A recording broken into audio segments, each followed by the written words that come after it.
नमस्कार, आदाब। VOA India के सभी दर्शकों का एक बार फिर से स्वागत है। मैं स्मिता शर्मा हूँ और ये ख़ास पेशकश हम आपके लिए लेकर आ रहे हैं इंडियन इलेक्शंस से जुड़े हुए, जहाँ तमाम जो सुगबुगाहट है ज़मीन पर, लोगों की जो नब्ज़ है उसे हम टटोल रहे हैं। कौन सी खबरें हैं जो सुर्खियों में बनी हुई हैं और ज़रूरी बात है कि आम लोग इन चुनावों को लेकर क्या सोच रहे हैं। आज बात करते हैं युवाओं की। मैं हैदराबाद में हूँ, ये सदर्न स्टेट में है और तेलंगाना में, राज्य में, यहाँ पर लोकसभा चुनाव 13 मई को होने हैं।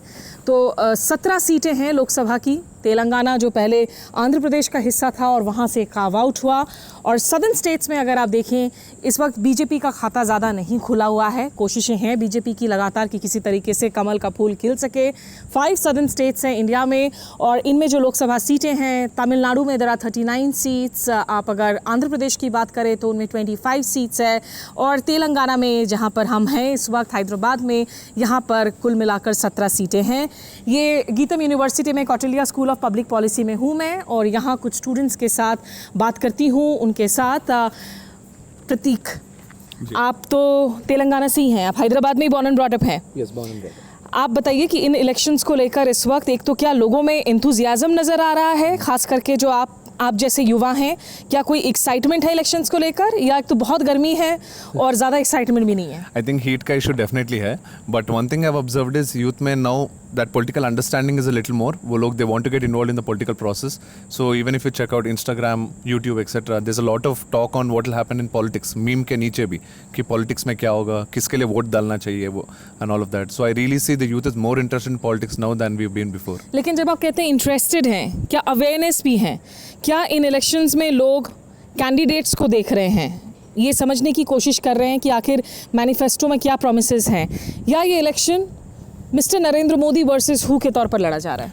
I would very much say कि ये ऐसा ही सिनेरियो कि लोग पार्टी को देख के वोट कर रहे हैं. It's rare that we are even talking about individual candidates. अगर मैं भी हूँ and even I am postponing when to look at my individual candidate who's from my constituency. So that issue is really there, that we are still looking at the party politics and not at a MP, MLA level politics. ये Gary हैं, ये सारे students जो हैं public policy के students हैं, future में जाकर शायद पब्लिक पॉलिसी मेकर्स बनेंगे और ज़रूरी हो जाता है देखना कि पॉलिटिक्स और पॉलिसी मेकिंग को जो है आप साथ समझ सकें। गैरी, ये बताइए कि इलेक्शंस, आप इसके पहले आपने कभी वोट डाला है? हाँ जी, वोट तो किया है हमने पहले। कब डाला था आपने वोट? ये रिसेंटली कंक्लूडेड जो हमारे विधानसभा के इलेक्शंस हुए हैं, legislative assembly, I have casted my vote. Congress जीती थी अभी जब असेंबली इलेक्शंस हुए थे तेलंगाना में, और उसमें रेवंत रेड्डी वो चीफ मिनिस्टर बने हैं। कांग्रेस हारी थी दरअसल, उनकी जो सीटें थी राजस्थान में हार गई, छत्तीसगढ़ में हार गई, मध्य प्रदेश में तो जीत वहाँ पर नहीं हो सका। तो ऐसे में कांग्रेस के लिए ज़रूरी था कि कर्नाटक में उन्होंने जीत दर्ज किया और तेलंगाना में जीत दर्ज किया। क्या ये टू कॉर्नर्ड फाइट नज़र आ रही है between a BJP and a Congress in Telangana? देखिए madam, in context of the Lok Sabha elections, I think the main parties that are in the race are the Congress and the BJP, because the TRS is a regional party and due to the lapse of the government, it's been difficult for them to regroup as well. So the competition mainly lies between the Congress and the Bhajpa. However, the divisive politics, I must say, that the Bhajpa is trying to induce in the South Indian culture is something that is not very welcomed here, because people are fairly development oriented. So the people are rather rational when compared to choosing who their leaders are. So I think there is I wouldn't say wave, but then certainly there is a slanting towards the Congress in terms of victory. TRS का जिक्र किया इन्होंने। हमारे जो international audience है उनको बता दूं कि टीआरएस इस तेलंगाना राष्ट्र समिति, जो अब नाम बदलकर बीआरएस हो चुकी है, के चंद्रशेखर राव इसके लीडर हैं। पिछले लोकसभा चुनावों में इन्हें 9 सीटें मिली थी। इस बार इनकी हालत बहुत ख़राब है क्योंकि जो के चंद्रशेखर राव की बेटी है, के कविता, वो दरअसल लिकर पॉलिसी केस में जेल में भी हैं इस वक्त। ईडी ने पहले उनको अरेस्ट किया, इन्फोर्समेंट डायरेक्टरेट ने, और फिर सेंट्रल ब्यूरो ऑफ इन्वेस्टिगेशन या सीबीआई ने। तो जिस मामले में अरविंद केजरीवाल हवालों के पीछे है, उसी मामलों में के कविता भी हवालों के सलाखों के पीछे है इस वक्त। गैरी, ये बताइए कि आपने कहा कि यहाँ पे सदर्न इंडिया में लोग विकास पर ज़्यादा ध्यान देते हैं, पोलराइजेशन कम है। ऐसा क्यों लगता है, ऐसा होता है कि नॉर्दर्न इंडियन स्टेट्स में इतनी ज़्यादा कम्युनल नैरेटिव देखने को मिलती है, कास्ट नैरेटिव देखने को मिलती है? कम्युनल पोलराइजेशन क्या कम होता है सदर्न इंडिया में? क्योंकि कर्नाटक में भी देखने को मिल रहा है, वहाँ पर भी बीजेपी की इनरोड्स हुई हैं, वहाँ काफ़ी कम्युनल नैरेटिव है, खास करके कोस्टल कर्नाटक में। देखिए ma'am, I wouldn't speak for the entire of South India क्योंकि मैं तेलंगाना से हूँ. I think I am more informed about the state. मैं ये कहूँगा कि जब तेलंगाना मूवमेंट हुआ था and when the state was formed in 2014, the formation of the state was based on the essence of development and inclusion. So there was no exclusion per se कि मज़हब related कुछ डिवीज़न हो या कुछ particular section of the society के लिए ही Telangana state formation हो, because of the fact that the TRS, what is now BRS, was fairly centrist in their ideology. I think their approach towards development was based on pure development and not divisive politics. Divisive politics नहीं चाहिए, development चाहिए, विकास चाहिए. इस पर थोड़ी सी और जो है इस डिबेट को एक्सपैंड करते हैं. शिवांग है, इनका जर्नलिज्म में भी जो है काफ़ी इंटरेस्ट रहा है. नटराजन है. शिवांग, आप जब देखते हैं, आप किस स्टेट से आते हैं वैसे? मैं झारखंड से बिलोंग करता हूँ. झारखंड से आते हैं. It's interesting. देखिए, झारखंड भी जो है पहले दरअसल बिहार का हिस्सा था और वो ईस्टर्न इंडिया का हिस्सा है, ट्राइबल बेल्ट है. और बाद में झारखंड कार्व आउट हुआ जब छत्तीसगढ़ बना था, मध्य प्रदेश से उत्तराखंड बना था, उत्तर प्रदेश से. ये हम 2004 यूपीए गवर्नमेंट की हम टर्म की बात कर रहे हैं और झारखंड का निर्माण हुआ बिहार से. ये बड़ी इंटरेस्टिंग बात है जो भी गैरी कह रहे थे कि एक नॉर्थ साउथ जो पॉलिटिकल कैंपेन्स की जो डिफरेंसेस हैं वो क्यों नज़र आता है. इतनी ज़्यादा जो कम्युनल नैरेटिव है वो नॉर्दर्न इंडिया में या फिर बिहार झारखंड जैसे स्टेट्स में क्यों देखने को मिल जाती हैं? मैं ये मानता हूँ कि हमारे स्टेट्स में अगर सिर्फ मैं ये बोल दूंगा कि सिर्फ ये रिलीजन बेस पे हो रहा है, ये गलत होगा. ये बहुत ही मैक्रो पर्सपेक्टिव है जहाँ पे हम ये भुला रहे हैं कि जो प्रेजेंट गवर्नमेंट है उन्होंने बहुत सारा जो स्कीम्स है वो डायरेक्ट बेनिफिशियरी पे किया. तो अगर मान लीजिए कि कोई गांव का आदमी या किसी इंसान जिसको ज़रूरत है उन चीज़ों का, उन्हें उन स्कीम्स का या उन मुफ्त अन्न का फ़ायदा हुआ है और अगर वो वोट आज की सरकार को देता है, अगर हम ये टर्म कर दें कि ये कम्युनल पॉलिटिक्स है, तो शायद हम लोग बहुत ही एक there is a lazy assessment in whatever is happening today. So I don't think कि वो बहुत सिंपलिस्टिक एनालिसिस हो सकता है. जो वेलफेयर स्कीम्स हैं, फ्रीबीज़ हैं, वो कितनी ज़्यादा ज़रूरी हैं पॉलिटिकल सिनेरियो में, लैंडस्केप में, आज की तारीख में राजनीतिक दलों के लिए? प्रधानमंत्री नरेंद्र मोदी ने फ्री राशन का जो स्कीम है उसको एक्सटेंड किया हुआ है, जो पैंडेमिक के दौर पर शुरू हुआ था 2021 में. आज 800 million people of India for the next 5 years उनको फ्री राशन दिया जाएगा, जिसकी कॉस्ट टू द एक्सचेकर है $142 बिलियन. अब काफ़ी लड़ाइयाँ होती हैं कि फ्रीबी क्या है, वेलफेयर स्कीम क्या है, लेकिन जैसे ट्राइबल बेल्ट्स है जहाँ मार्जिनलाइज कम्युनिटीज़ है, वहाँ कितना ज़रूरी रोल प्ले करती हैं इस तरह की स्कीम्स? देखिए, अगर मैं सिर्फ एस्पिरेशंस की बात करूँ तो ये चीज़ अच्छी बात नहीं लगती है सुनने में कि आज के डेट में 80 करोड़ इंडियंस को फ्री अनाज की ज़रूरत पड़ रहा है. मगर हम ये चीज़ भी हमें ध्यान में रखना पड़ेगा कि कोविड के वक्त खासकर हमने देखा कि बहुत लोग के लाइवलीहुड पे असर पड़ा, तो उन्हें ये सारी स्कीम्स की बहुत ज़रूरत थी.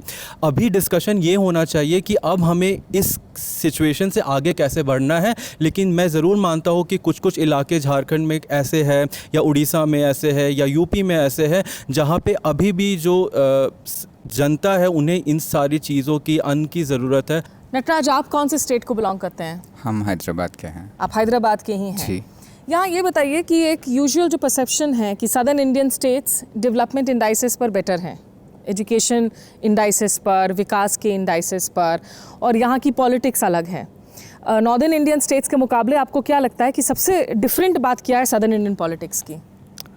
सदर्न इंडिया हिस्टोरिकली बेनिफिट हुआ है. ये बात पिछले 10-100 साल की नहीं, हज़ारों सालों से सदर्न इंडिया स्टेबल रहा है in comparison with the north. तो और ये जो ख़तरा जो हिंदू के दिमाग में बैठा है नॉर्थ में, वो यहाँ पे कम रहा है. हम इंसुलेटेड रहे हैं अक्रॉस सेंचुरीज़ ये मुस्लिम अटैक्स से.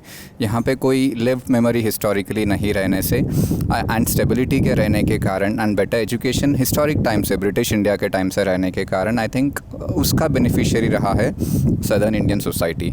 उसका असर हो सकता है कि यहाँ पे पोलराइजेशन थोड़ा कम हो. हैदराबाद की बात लें तो it was a Muslim ruled territory, मतलब मुसलमान राज किया करते थे एंड उनके राज करते हुए भी यहाँ पे तेलुगु या मराठी या कन्नड़ा या किसी को इंजस्टिस कभी हुआ नज़र नहीं आया या याद नहीं है मेमोरी में.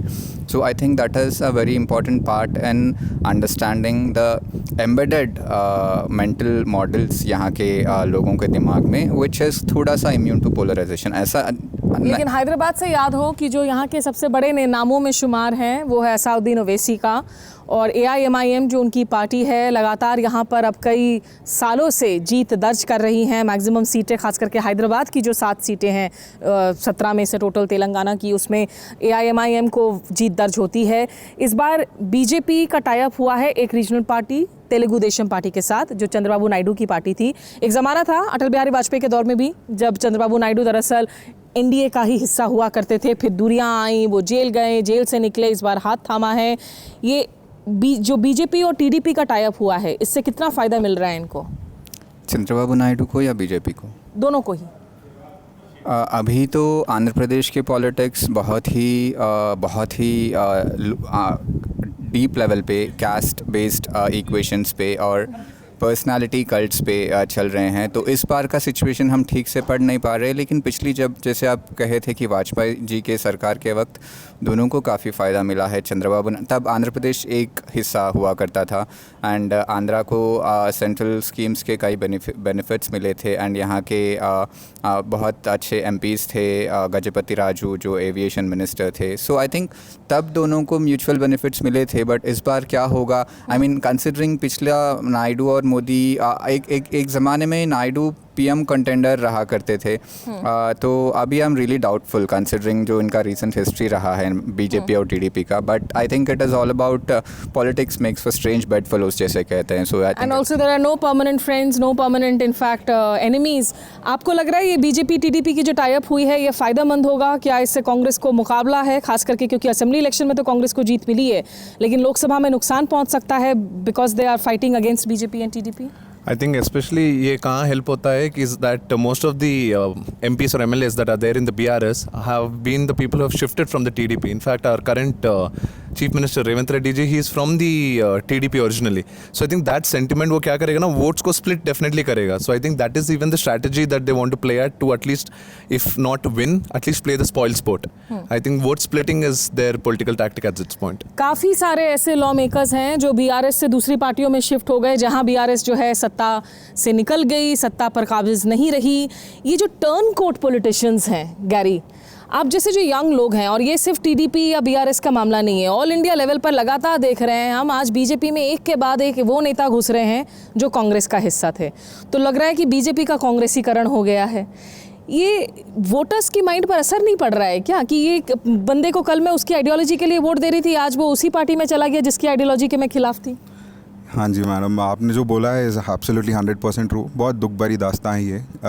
कुछ कर नहीं सकते क्योंकि the politicians think that they have absolute power and it's very disappointing to see because when a voter cast his vote they are actually also casting on the basis of the ideology of the party that they've casted the vote for. But then when we see that the political leaders are being opportunists rather than development oriented leaders, I think it just kills the faith of the people in the political system and the representation that they are actually choosing for. तो इसके लिए लोग क्या vote करते हैं कि भाई हमने आपको पहले वोट दिया था, आपने पार्टी बदल दी, हम नहीं वोट देंगे? ऐसा बहुत ज़्यादा होता तो नहीं है? I am not observing that happen like we spoke now, कि कोई आइडियोलॉजी पे वोट ही नहीं कर रहे। They are simply seeing the party, they are seeing the tactic of the party, not necessarily may be the manifesto of the party. So I think कि उतना mindset आया नहीं है। And like Nataraj was speaking of memory, right? I think ये popular memory में रह रहा ही नहीं है कि he was a turncoat. I think we are not keeping it in our popular memory that he was a turncoat. What if he shifts from this party as well? So वो लोगों के popular memory में it is not standing.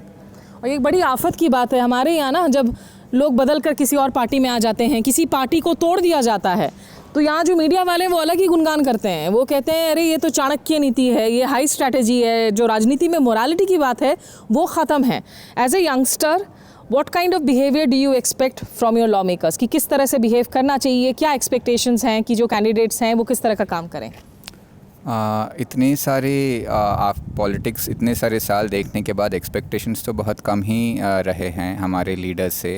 जैसे आप कह रहे थे politics opportunistic ही लग रहा है, तो हम एज ए यंगस्टर ये मांगते हैं कि हम किसी को ऑफिस भेजे हैं, किसी को नेता चुने हैं और वो ऐसी काम करें जो जिसके लिए हम उनको वोट नहीं दिए थे। तो हमारे पास एक ऐसा कोई ऑप्शन रहना चाहिए जो हम रिकॉल कर सके उन्हें, जैसे कोई पार्टी डिफेक्ट करे, जैसे कोई अपना आइडियोलॉजी बदले अपॉर्चुनिस्टिक कारण के लिए, तो हम उनको अगर रिकॉल कर सके तो आई होप कि वो पॉलिटिक्स को थोड़ा क्लीन अप कर सकें। शिवांग, आखिरी सवाल, ऑपोजिशन काफ़ी सारी पार्टियां एक साथ तो आ गई हैं, तमाम मुद्दे उठाए जा रहे हैं कि डेमोक्रेसी को ख़तरा है, संविधान को ख़तरा है, मिसयूज़ हो रहा है इन्वेस्टिगेटिव एजेंसीज़ का, बट स्टिल इट फील्स कि opposition is not being able to fire a popular imagination. क्या कमी नज़र आ रही है आपको ऑपोजिशन स्ट्रैटेजी में? मुझे ये लगता है कि अपोजिशन को एज अ ग्रुप टुगेदर आके एटलीस्ट 3 या 4 इम्पॉर्टेंट बात हमेशा कहना चाहिए कि ये 3-4 हमारे मेन मुद्दे हैं हमारा इंडिया ब्लॉक का, और वो मैसेजिंग इतना इम्पॉर्टेंट होना चाहिए कि वो हर लोग को पता चले, उनके कार्यकर्ताओं को घर घर ये बात पहुंचाना चाहिए कि as a block we stand for these 3 और 4 इम्पॉर्टेंट इशू। तब ये शायद बातें कुछ काम आएगी उनके लिए वोटिंग में, नहीं तो बहुत जो मैसेजिंग है वो लॉस्ट हो जा रहा है इन मीडियम, इन ट्रांसलेशन और व्हाटएवर। चलें, तो काफ़ी सारे जो हैं वो इश्यूज़ इस वक्त मौजूद हैं, लेकिन युवाओं पर काफ़ी कुछ निर्भर होता है। कम से कम अगर आप देखें, जो large number of first time voters भी हैं, युवा वोटर्स भी हैं इंडिया में, किस ओर हवा का रुख जो है वो बहती है, और ये युवा आगे चलकर राजनीति में आते हैं या नहीं। लेकिन एक डिसअपॉइंटमेंट ज़रूर सुनाई देता है जब आप इनसे बात करें कि राजनीति की जो गिरती हुई स्तर है, भले ही वो भाषा का स्तर हो, वो यहाँ की नैतिकता का स्तर हो, या फिर करप्शन का लेवल हो, उसे लेकर एक डिसअपॉइंटमेंट तो ज़रूर है। बहरहाल, हम जब तेलंगाना और हैदराबाद की बात करते हैं तो चार मीनार का जिक्र बगैर किए ये सफ़र अधूरा रहता है। तो इस रिपोर्ट की अगली कड़ी चार मीनार से। आपके साथ मैं स्मिता शर्मा हूं और हमारी खास पेशकश जारी है, जहां हम इंडियन जनरल इलेक्शंस 2024 की हर सुगबुगाहट, हर खबर आप तक पहुंचा रहे हैं। आज मैं एक खास जगह पर हूं। यहाँ मैं हैदराबाद की रूह चार मीनार के सामने मौजूद हूँ। चार मीनार यानी कि चार मीनारें जहां आपको नजर आती हैं, 4 टावर्स, ये ऐतिहासिक इमारत है। इसे एक स्मारक, एक मेमोरियल के तौर पर बनाया गया था 16वीं सदी में, जब प्लेग का खात्मा हुआ कुतुब शाही डिनेस्टी की तरफ से। और ये भी माना जाता है कि इसकी जो 4 टावर्स हैं वो दरअसल इस्लाम के जो शुरुआती 4 खलीफा थे उनके भी प्रतीक हैं। और 13 मई को जब तेलंगाना में चुनाव होंगे, जहां टोटल 17 लोकसभा सीटें हैं, एक ही फेज में चुनाव हो रहे हैं, तो यहां हैदराबाद में भी वोट डाले जाएंगे। हैदराबाद में अगर आप पिछले 3 दशकों से देखें तो AIMIM के असउद्दीन ओवैसी, उनकी जो एक तरीके से लेगेसी बनी हुई है वो अभी तक मजबूत है, और वो अभी भी एक मजबूत कैंडिडेट बने हुए हैं यहाँ पर। तो इन चुनावों में यहाँ तेलंगाना में क्या मुद्दे रहेंगे? यहाँ हाल में अभी असेंबली इलेक्शंस हुए थे। याद हो कि हैदराबाद दरअसल पहले आंध्र प्रदेश की कैपिटल थी, लेकिन आंध्र प्रदेश का बाइफर्केशन हुआ, आंध्र प्रदेश और तेलंगाना 2 अलग अलग राज्यों में बटे।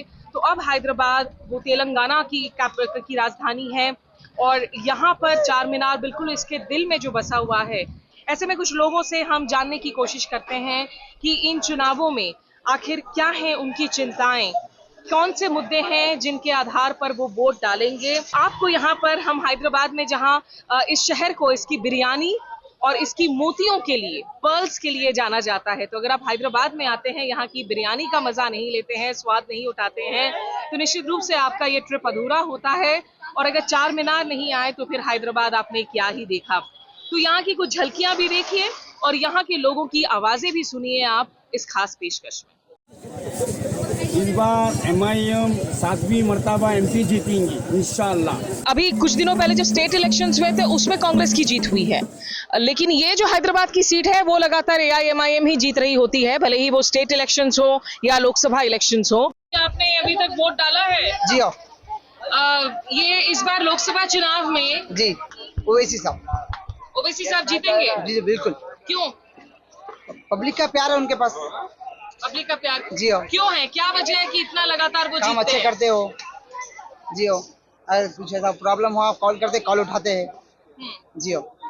कोई ऐसा काम है जो आपको लगता है कि जिस पर ध्यान देने की जरूरत है, जी जो आपके लिए अच्छा होगा? जी मेरी नजर में तो कुछ भी नहीं है। वोट किधर पड़ता है आपका?